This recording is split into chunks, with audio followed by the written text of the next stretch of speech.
Glória a Deus. Irmãos, eu quero ministrar uma palavra de Deus para a sua vida. Quem ama a palavra de Deus, diga amém.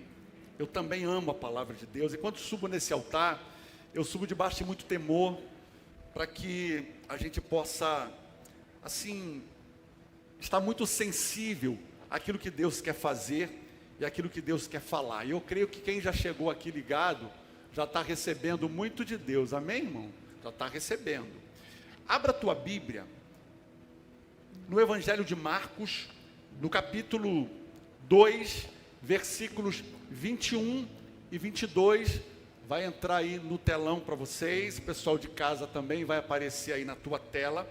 O tema da minha mensagem é: prepare-se, o novo está vindo. Qual é o tema da mensagem? Prepare-se, o novo está vindo. Vamos ao texto. Ninguém põe remendo de pano novo em roupa velha, pois o remendo forçará a roupa e tornando pior o rasgo. E ninguém põe vinho novo em odres velhos. Se o fizer, o vinho romperá os odres, e tanto o vinho quanto os odres se estragarão. Ao contrário, põe-se vinho novo em odres novos. Amém? Vou pedir ao pessoal que não está trabalhando, que não está servindo, que se assente, os músicos também. Eu tenho uma palavra de Deus para a sua vida. Hoje eu quero pregar a palavra. Durante algum tempo Deus tem falado isso comigo: pregue a minha palavra. Então vamos lá, irmãos. Esse texto está dentro dos evangelhos sinóticos da Bíblia. O que são os evangelhos sinóticos? Mateus, Marcos e Lucas. Por que é chamado assim? Porque quando você vai ler a estrutura do texto, eles são parecidos. Os conteúdos são parecidos. E muitos textos são repetidos nesses três evangelhos. Alguém diz assim: mas a Bíblia, eu já ouvi alguém dizer que a Bíblia, ela é meio controversa, porque às vezes você lê lá que era 3.000 pessoas na multiplicação do pão. Aí você vai ver num outro evangelho, está dizendo que é 5.000. Aí, por exemplo, num evangelho está lá os 12 discípulos. Quando você vai ler essa mesma mensagem num outro evangelho, está dizendo que só tinha Pedro, Tiago e João. Então, na verdade, o que a gente precisa entender é que a Bíblia é mais verídica do que a gente pode imaginar, porque a gente está falando de espaços de tempo. Por exemplo, Marcos foi escrito ali no primeiro século, entre o 60 e 70 depois de Cristo. Se você pegar os outros evangelhos, foi muito, mas muito à frente. O que significa isso? Que as pessoas que escreveram o evangelho, eles não se conheciam, eles não tiveram contato, mas quando você vai olhar, é praticamente a mesma coisa. O que muda são detalhes, porque alguém tem uma visão diferente, alguém tem outra. Por exemplo, o evangelho de Marcos, de Mateus, ele foi escrito para um público, para o judeu. Então ele apresenta Jesus como o Messias prometido. Por exemplo, Marcos foi escrito para romanos. Então ele apresenta Jesus como um servo sofredor. Ele é um evangelho mais curto, mais direto, uma linguagem mais simples e dinâmica. E o foco está nas ações e nos milagres. Você vai encontrar muitos milagres acontecendo no livro de Marcos. Por exemplo, você pega o livro de Lucas, ele foi escrito para gregos e gentios. E ele apresenta Jesus como o Salvador da humanidade. Ele diz que Jesus não é só o Salvador para um povo, para uma etnia, mas ele é o Salvador da humanidade. E aonde é a ênfase? Na compaixão e no Espírito Santo. Por isso que muitas dessas histórias se repetem nesses três livros. E é muito importante você saber disso, você que quer estudar a Bíblia. Ok? Pastor, e o Evangelho de João? O Evangelho de João é um evangelho mais teológico.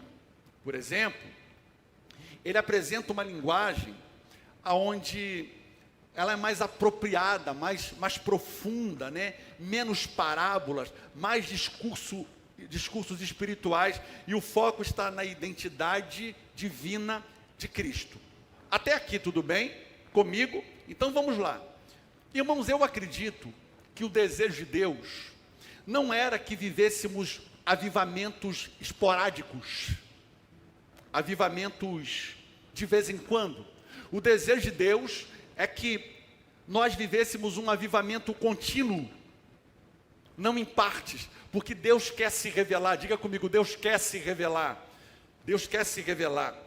Mas por que às vezes isso não acontece? Porque nós não estamos preparados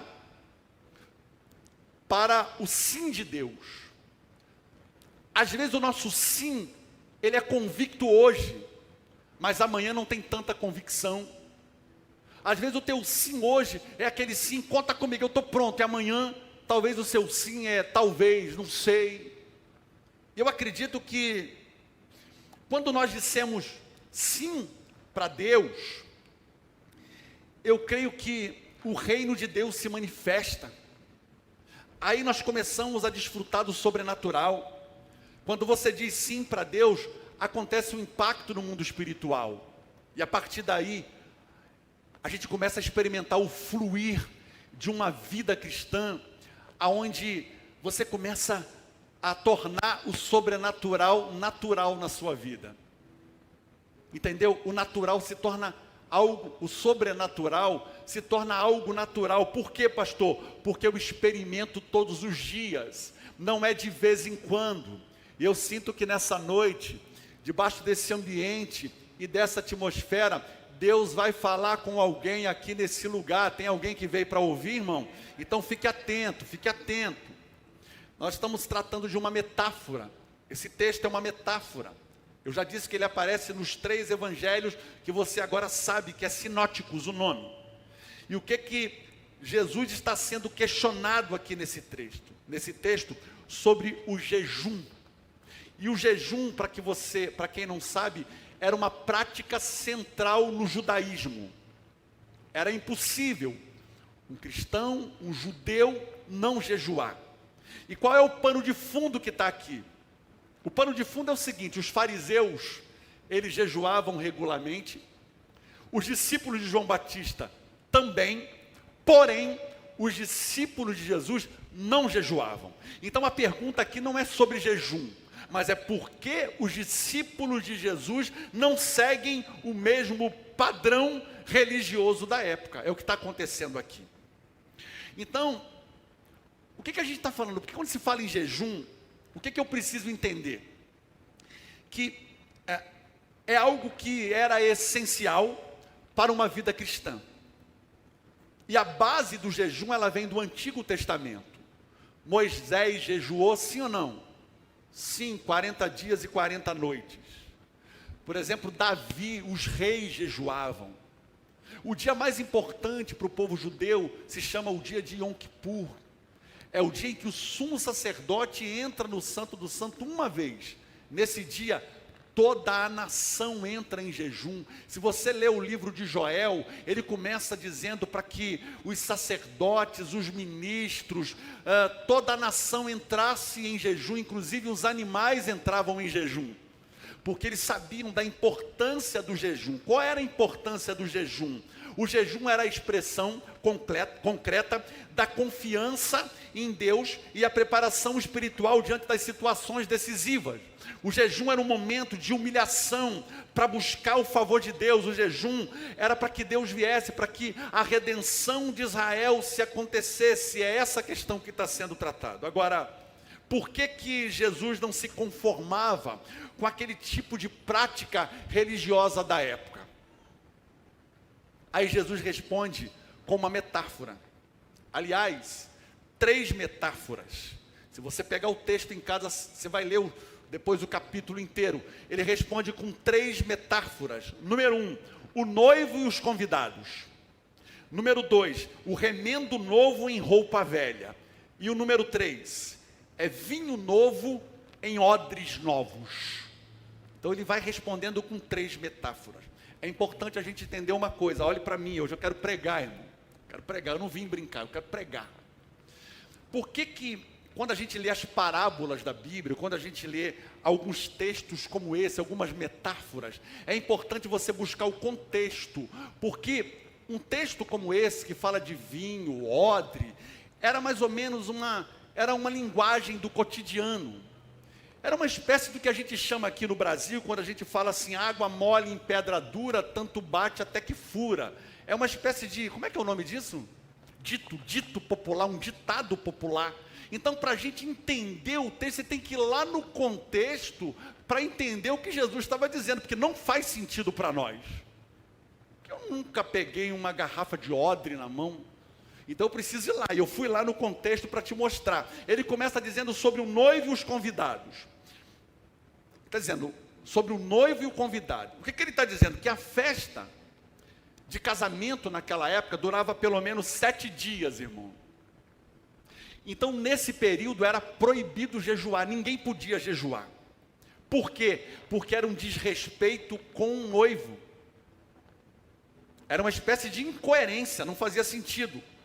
Então, o que Jesus está dizendo para eles? Olha, não faz sentido meus discípulos jejuar enquanto o noivo está presente. Jesus está falando dele.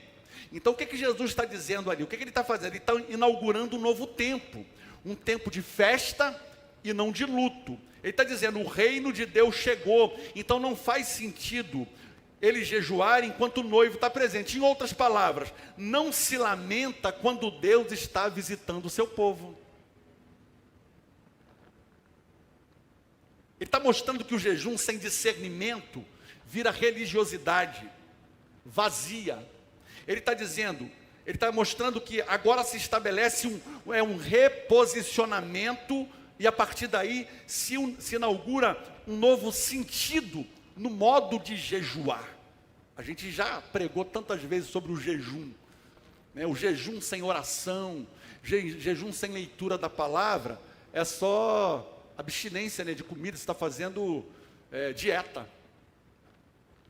Aí ele vai dizer sobre o remendo novo em roupa velha. Não se coloca remendo novo em roupa velha, ele está respondendo sobre o jejum. Naquela época, as roupas, elas eram feitas de tecido, um tecido natural, lã e linho. Era isso que se usava. Então, um pedaço de tecido novo, que ainda não havia sido lavado, ele ainda não tinha encolhido, porque quando se lavava as roupas, ela se encolhia.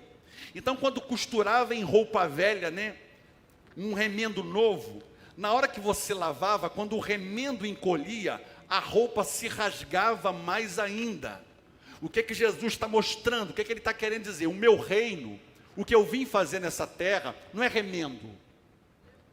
O que Deus está mandando dizer? Deus não veio para dar jeitinho na sua vida, porque Deus quando entra, Jesus quando entra, ele entra para decidir, ele entra para mudar a história, ele não veio para resolver aquele sistema, né? ou se adequar àquele sistema, ele veio para quê? Para mostrar que aquela atitude era farisaica, porque não adiantava jejuar, mostrar uma aparência externa e por dentro estar em vazio. Então o que ele veio fazer? Quebrar uma tradição e libertar o homem, para que o homem fosse liberto por completo.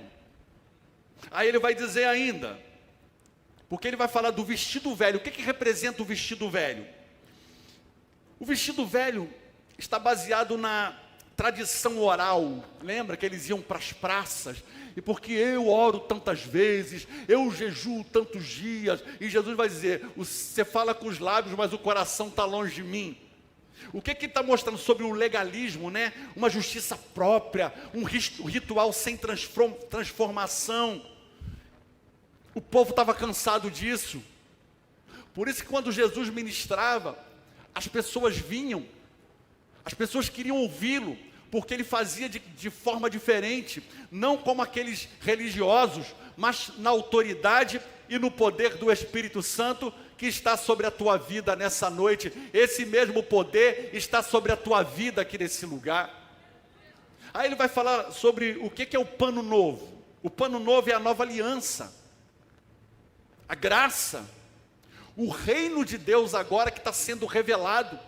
Porque quando João Batista aparece pregando, o que ele está dizendo? É chegado a vós o reino de Deus. Quando Jesus aparece depois do deserto da Judéia pregando, é chegado a vós o reino de Deus. Arrependei-vos e convertei-vos. Ele está trazendo agora uma nova revelação, mas uma revelação divina. E o que fica claro? Que Jesus não veio ajustar um sistema. Ele veio inaugurar uma nova realidade espiritual. Por quê? Porque o mundo espiritual é real. E porque a vida cristã também precisa ser real. O que Jesus estava dizendo? Vocês querem renovação sem mudança interna? Não vai funcionar. Diga para quem está do seu lado, não vai funcionar. Não vai. Porque o reino não é remendo. O reino é uma nova vestimenta. Eu gosto desse texto de Gálatas 3:27, que diz assim: diz que todos que foram batizados em Cristo já se vestiram de Cristo. É uma nova vestimenta, é uma nova maneira de viver. Até na tua vestimenta as pessoas sabem que você mudou de rota, que você não é mais a mesma pessoa. Ah, mas isso não faz sentido. Faz. Porque alguém pode dizer, ah, mas a roupa não quer dizer nada. Sim, a roupa passa uma informação. Eu posso olhar para uma pessoa e jamais pensar que ela estaria indo para a igreja de acordo com a roupa que ela está usando. Sim ou não? Sim. Porque Deus exigia que o sacerdote usasse um tipo de vestimenta adequada para que ele pudesse entrar na presença dele. Porque não é de qualquer jeito. O que Jesus está mostrando para aqueles homens? Olha, acabou a farsa, acabou a brincadeira. Ou vocês vão viver o evangelho real, o evangelho simples, profundo, puro, que liberta e que transforma, ou vocês não vão se encaixar no meu reino. É isso que está sendo tratado aqui. Então Jesus está dizendo, vocês querem renovação, mas não querem mudança interna? O reino não é remendo. O reino é o quê? Uma nova vestimenta. Agora eu começo a pregar. Quem quer ouvir, diga amém. Posso pregar, irmão? Então vamos lá. Porque o meu tema é odre. Vinho novo em odres velhos. Esse é o meu tema. Eu só trouxe um entendimento de como a Bíblia é maravilhosa, né? Como a Bíblia é fantástica. Então vamos lá. O que representa o odre naquela época? Ele está dizendo, não se põe vinho novo em odres velhos. Porque o que vai acontecer? Vai arrebentar o odre. E o que era o odre, pastor? Um recipiente. Que era feito de pele de cabra ou de ovelha. Ele era feito para armazenar o vinho no seu processo de fermentação. Então, quando novo, ele era mais flexível. À medida que o vinho fermentava, ele ia se expandindo. Só que, quando ele ficava velho, e se usava muito, e por muito tempo, aquele couro se enrijecia. E a partir de agora ele está duro. Então, se colocasse ali o vinho novo, com o processo de fermentação, liberação de gases, o que ia acontecer? Por causa da falta de elasticidade, ele ia se romper, rachava, se quebrava. E o que acontecia? O odre rachava, o vinho se perdia e o recipiente era inutilizado. Quem está comigo, diga amém. Posso continuar? Ok. Irmãos, interessante porque aqui o odre rachava, o vinho se perdia e o recipiente era inutilizado. Olha para mim, o céu não trabalha com desperdício. Diga comigo, o céu não trabalha com desperdício. João 6,12, e quando estavam saciados, disse aos seus discípulos, recolhei os pedaços que sobraram, para que nada se perca, para que nada se perca. Por quê, pastor? O céu não trabalha com desperdício. Entenda uma coisa, irmãos, até a abundância precisa ser organizada, e eu tenho uma palavra para você nessa noite. O céu não desperdiça investimento. Se Deus colocou algo dentro de você, é porque há um propósito maior dele na sua vida, e ele deseja cumprir isso aqui na terra. Não é à toa que você carrega dons, que você carrega talentos, que você carrega unção, que você carrega sonhos e até lutas que você carrega. Tem algo grande de Deus para vir, tem algo grande de Deus para acontecer na tua vida, e eu creio em nome de Jesus que as circunstâncias não podem falar mais alto do que a voz da promessa que Deus tem para você. Até a abundância tem que ser organizada.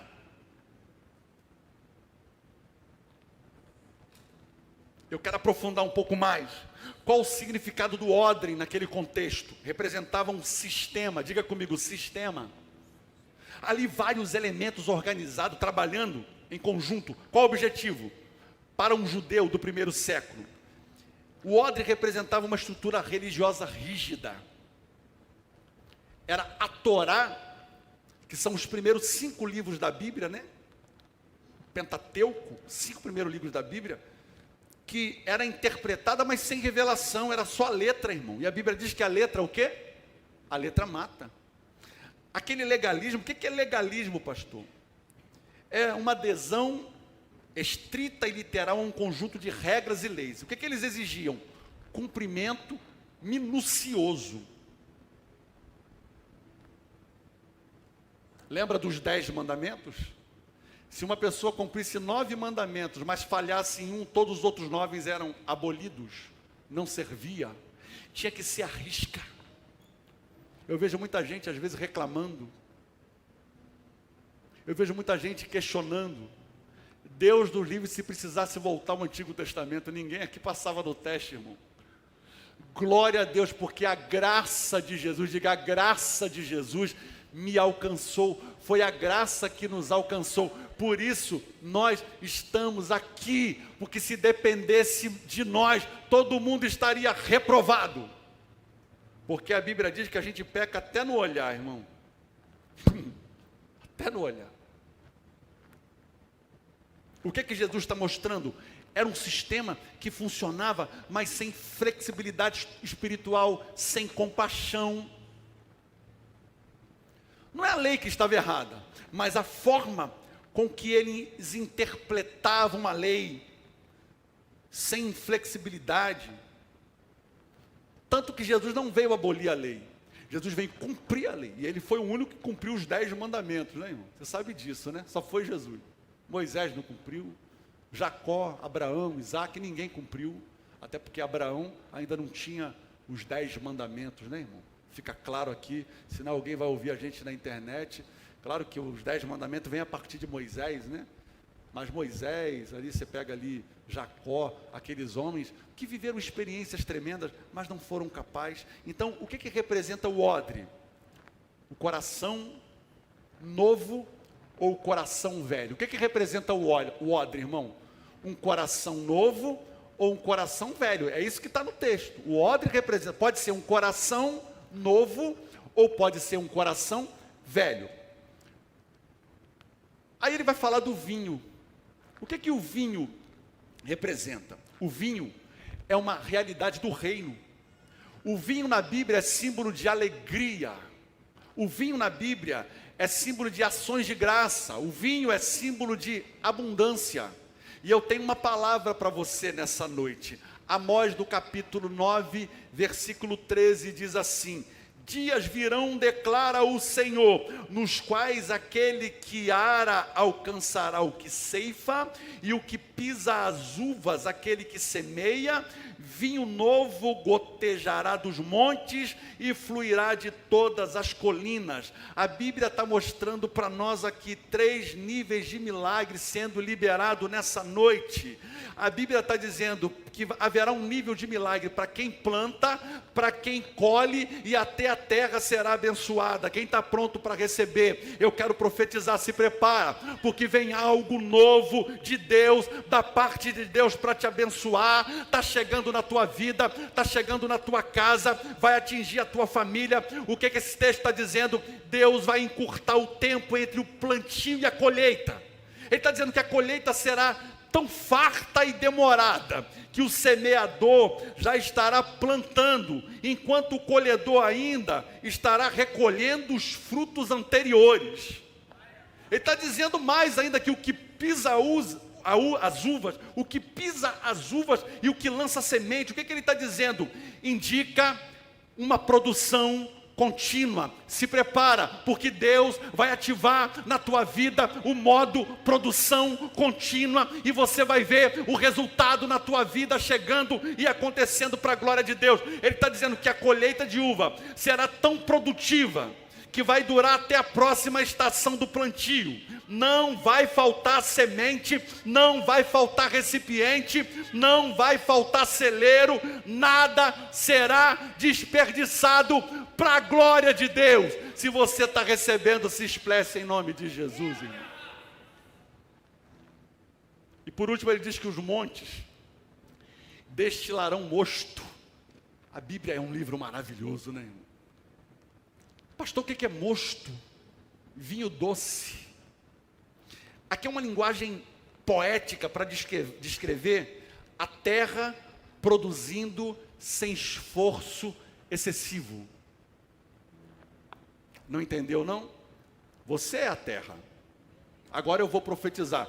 A terra produzindo sem esforço excessivo, a abundância será tamanha que parecerá que as montanhas estão derretendo em vinho, e fartura e alegria. Então prepara o teu recipiente. Deus mandou profetizar, prepare-se, o novo está vindo e vai te alcançar em nome de Jesus. Se você crê, diga glória a Deus e dê um aplauso a esse Deus maravilhoso.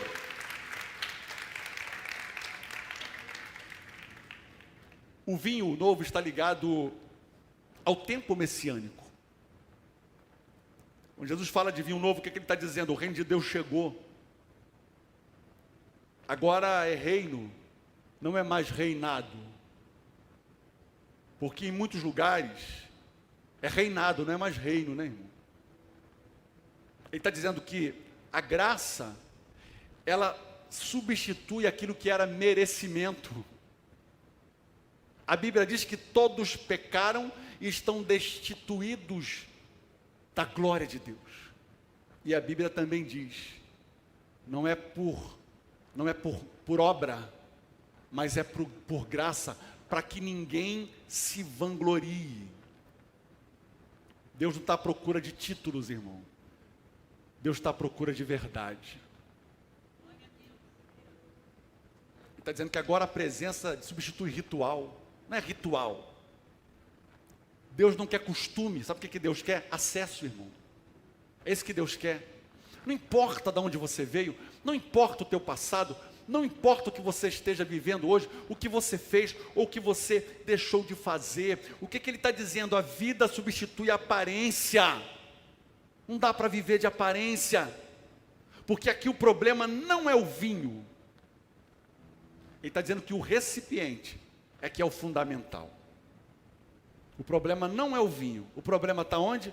No recipiente. Entenda uma coisa, as fontes de Deus são inesgotáveis, irmãos. Enquanto você estiver na presença, cumprindo o seu chamado, realizando o propósito que Deus te entregou, não vai faltar sobre a tua vida recurso.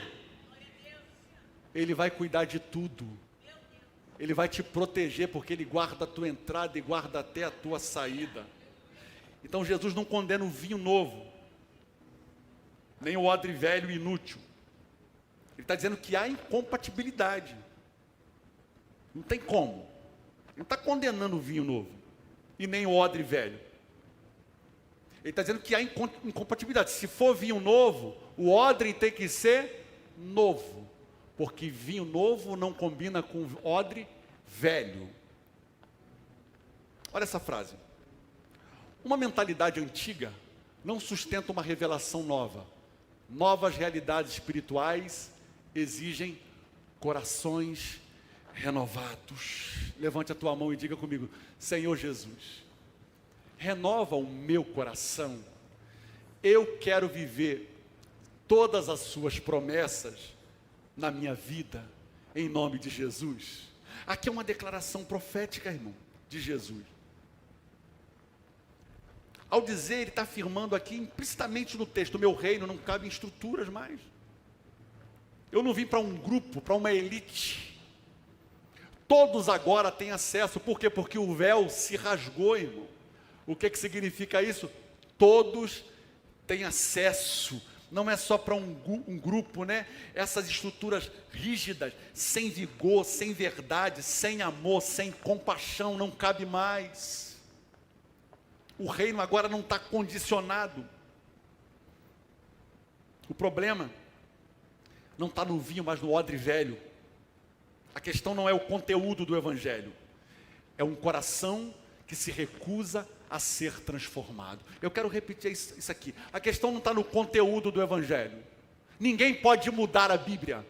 A Bíblia diz que passará os céus e a terra, mas a palavra de Deus vai se cumprir. Ninguém pode. Ai daquele que acrescentar um tio a mais ou a menos na palavra. Ninguém pode. É isso que a Bíblia está dizendo. O problema é o seguinte: não é o conteúdo do evangelho, é um coração que se recusa a ser transformado. Deixa eu te fazer uma pergunta. Como está o teu coração?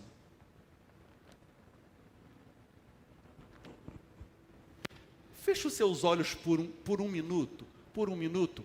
Apague um pouquinho essas luzes para mim. Feche os seus olhos por um minuto. O Espírito Santo pediu para me fazer isso. Todo mundo olhando para dentro de si agora. Como está seu coração? Endurecido por frustrações, feridas não tratadas, orgulho espiritual, fé baseada em controle, não em confiança. Quantas pessoas que carregam experiências passadas, que viraram limites para o que Deus quer fazer na tua vida hoje. O problema não é ter história com Deus, o problema é viver preso apenas a isso. É impedir aquilo de novo que Deus quer fazer, irmãos. Deus quer fazer de novo. Deus pode fazer de novo. Só que Deus não pode derramar algo novo, onde o coração se recusa a se render. Ele quer obediência, não sacrifício. Agora olhe para mim e pode acender as luzes. Eu quero ir nesse salmo, o Salmo 51, 17. Salmo de Davi. Ó Deus, o meu sacrifício é um espírito humilde. Tu não rejeitas um coração humilde e arrependido. Numa outra versão, tu não rejeitas um coração quebrantado e contrito.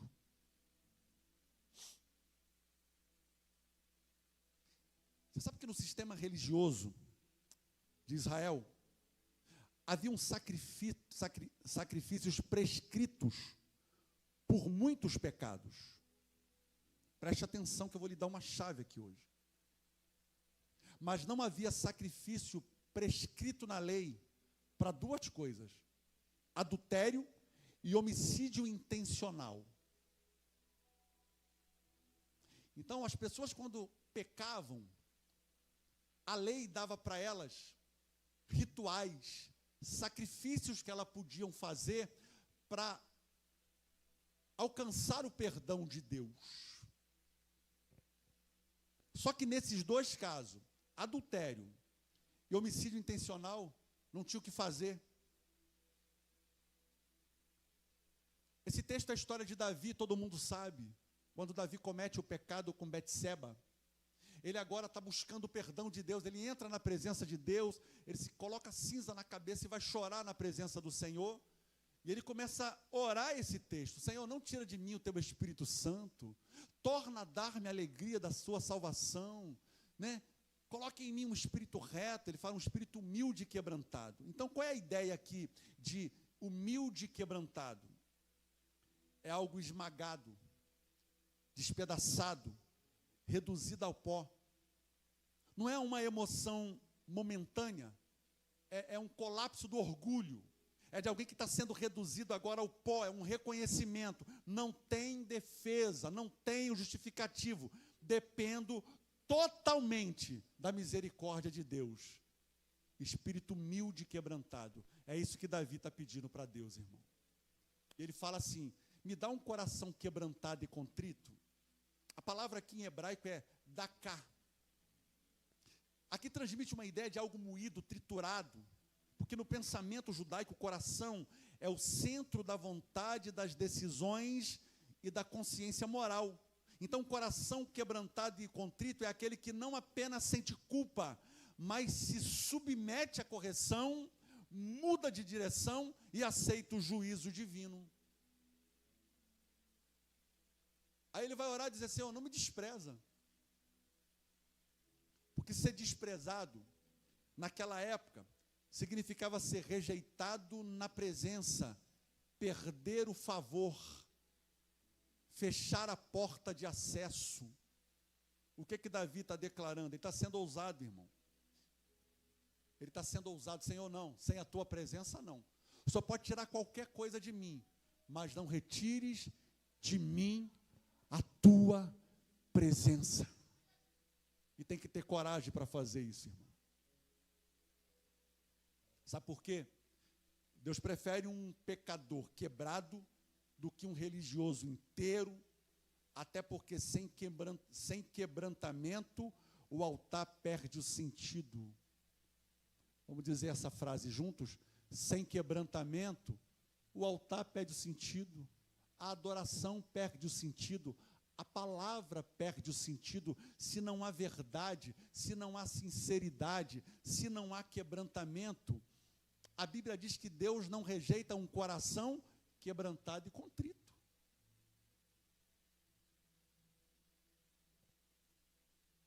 Deus quer você por completo. O vinho novo está sendo derramado. Não vai faltar a abundância do vinho novo. A questão não é o vinho, a questão é o coração, é o odre. Aprenda uma coisa, irmãos. Sempre que Deus muda ciclos, encerra estações e altera direções, Ele também exige de nós uma nova estrutura interior. Fica de pé comigo. Talvez você não está entendendo o que está acontecendo com você. Talvez você não está entendendo o porquê desse incômodo. Por que Deus está te chamando para orar? Por que Deus está te chamando para perto? Talvez você não está entendendo o que está acontecendo. É Deus mudando a estrutura de dentro. Porque não tem como Deus mudar a estrutura de fora sem mexer por dentro. Por quê? Muitos querem novo tempo, nova unção, novas respostas, mas com velhas atitudes, velhos padrões emocionais, velhos pecados administráveis, irmão. É o que eu conversava com alguém essa semana. Porque hoje está tão fácil pecar, né, irmão? Só que a pessoa peca, olha para mim, a pessoa peca, aí depois ele, não fui fulminado. Aí no outro dia, ele continua pecando, eu não fui fulminado. Só que esse texto de Davi nos ensina que a pior tragédia que pode acontecer na vida de alguém é quando a presença de Deus vai embora. É quando você não sente mais a alegria da sua salvação. Eu quero dizer para você, irmão, o maior bem que nós carregamos é se Jesus voltar hoje. Eu estou pronto. Maranata, é o que a gente cantou hoje aqui com o Ministério de Louvor. Maranata, ora vem, Senhor Jesus. Eu posso te dar um conselho? Não resista aos processos. Porque nem todo desconforto é um ataque, mas é os ajustes que Deus está fazendo. É Deus tratando por dentro. Deixa eu te dizer uma coisa, Deus está mais interessado em te preparar do que apenas te abençoar, irmão. Deus quer te preparar para algo grande. Deus quer te preparar para coisas novas, por isso que Ele mandou eu pregar, prepare o meu povo, porque o novo está vindo, respostas estão chegando, milagres vão acontecer, prepara o ambiente do teu coração, prepare, porque o novo de Deus está vindo, peça ao Espírito Santo, eu quero um coração novo. Chega de negociar velhas atitudes, velhos pecados. Hoje à noite, irmão, o que Deus mandou te entregar é sobre isso. Agora é com você. Eu não posso entrar aí e mexer no teu coração. Eu não posso ir aí e obrigar você, eu não posso. Mas o Espírito Santo pode.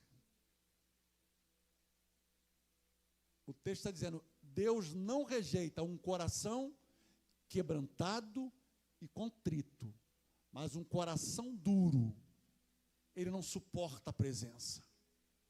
Tem alguém que está ouvindo essa mensagem e talvez dizendo assim, o pastor acho que conhece a minha vida, porque ele está falando tanta coisa que faz parte da minha história. Olha para mim, sou eu não, bobo, é o Espírito Santo que te conhece. E ele te trouxe aqui para dizer para você, eu estou lhe dando mais uma chance de você recomeçar. Porque não é feio recomeçar. Recomeçar é cair e ficar prostrado, e aceitar a humilhação, e aceitar a vergonha. Isso é que é feio. Se levantar, ser humilde e reconhecer as falhas, o céu se alegra. Isso é gratificante diante de Deus. Quantos aqui, nessa noite, entenderam a voz de Deus, irmãos? Então nós vamos adorar agora com essa canção. Se você quiser sair do teu altar, eu não estou pedindo para vir, mas se você sentir o desejo, pastor, eu quero ir diante do altar.